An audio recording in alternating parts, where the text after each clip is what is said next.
What's up, Kongo Nation? I'm your host, Tristan, and today we'll be talking to Alfonso I in a wonderful interview.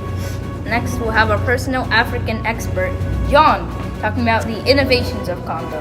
Then I'll be telling you about the history of Congo. Lastly, we will have a small biography of Congo. First up, Alfonso I. Hello. Hey, Alfonso. Do you like what Portugal has done to you? No, they keep taking our people and using them as slaves. Yeah, that's sad. How has Portugal affected you? They made our population go down rapidly. Trying to make a deal with them, they won't cooperate. Have any of your close relatives been taken? Not yet. I hope none of them will. Do you think maybe? Hope not. Is the gold and salt trade still working for you guys? Yeah, but I'm afraid that it will stop after we lose the whole population.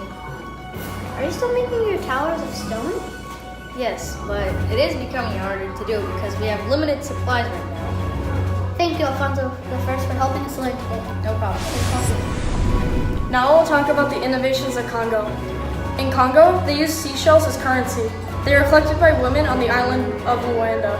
These seashells were called Nzimbu, and specifically, they were known as Nzimbu Katome and Nzimbu Mubande. These seashells were only used by Congo. They also had a specialized administration that ensured the accounting of central government revenue. 3 bodies of officials were assigned to taxation. They were called the Flutas, the Mani Manzanas, and the Mani Sambas. Congo also traded with Ghana and Mali in gold and salt trade, as Congo had lots of effective gold mines, and Ghana and Mali had major amounts of salt. Gold and salt trade was important to history because this influenced history in the future in the West African civilizations to trade with Europeans, and then coins then replaced gold in the trade along with other items. Hi, this is Ishaan and this is the culture of Congo. Culture is most evident in the well-preserved tribal and ethnic traditions of the Congolese, as well as in the music they play, infused with French, Arab, and African roots. Let's talk music. Congolese folk is played with classic instruments like the mbit and the xylophone. The mbit resembles a zither harp, which is found in many regions of Asia and Africa. Soukous is the homegrown pop genre, which is described as a fusion of rumba, jazz, and traditional beats. I bet you could guess, they're great artists too. Congolese also have a high regard for art and are very skilled painters and craft makers. Textiles or woven designs are more frequent in the markets, but the Congolese of Congo Brazzaville also produce their share of beautiful beads. Wooden statues, mats, and other traditional handicrafts are all symbols of the rich artisan culture of both countries of the Congo. I'll let Matt take the floor.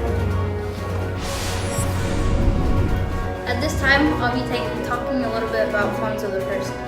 He was born with the name Mbemba Nzinga. He was the son of the 5th king of the Congo dynasty. As he became king in 1506, he changed his name to Alfonso I. At first, Alfonso was trading with the Portuguese. Then the Portuguese were forcing trade with Congo. The Portuguese took people from the weak ruler and made them slaves. The slaves worked for Portugal and it increased Congo's population rapidly. Alfonso only let it happen because if he knew that if he refused, he would be punished. He died in 1542. Now we'll be giving facts about Congo's history. The name comes from the fact that the kingdom's founders were Congo-speaking people, and that the Portuguese translation is the spelling of Congo with a C. The kingdom was founded around 1390 CE. The political marriage of Namia and Nazima, the Memba Kazia and Lukowania Lukazee, the Mabata, cementing the alliance between two Congo-speaking peoples. In the mid-1600s, the kingdom would reach its peak. Eventually, the kingdom of Congo would fall into schism.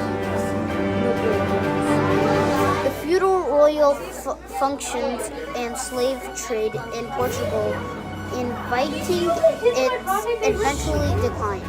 The kingdom was centered around Mabaza, Congo Congo's great city, located in what is now northern Angola, later renamed Sao Salvador. To some extent, the earlier kingdom was founded on a conquest, but considered largely of voluntarily protection arrangements. The Kingdom of Congo, conquered by Mapuhi and Naputi to the south, with the help of Mabet and other allied provinces.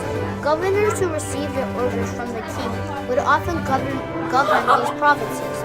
Because of the camel's ability, Berber-speaking people began to cross the Sahara around the 15th century.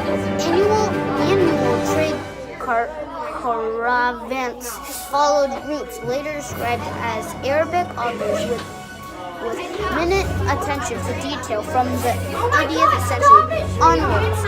The main commodian of trans-Saharan trade was gold, trout from the west and central Sudan.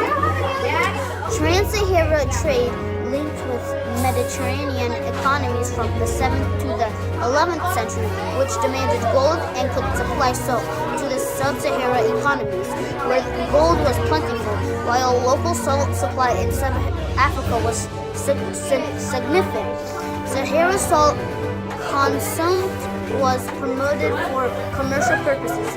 Arab merchants operated the southern Moroccan towns such as Sajimalaza, brought gold from the Berbers and financed more carvings. That's all for tonight, Congo Nation. Catch you next time. Woohoo!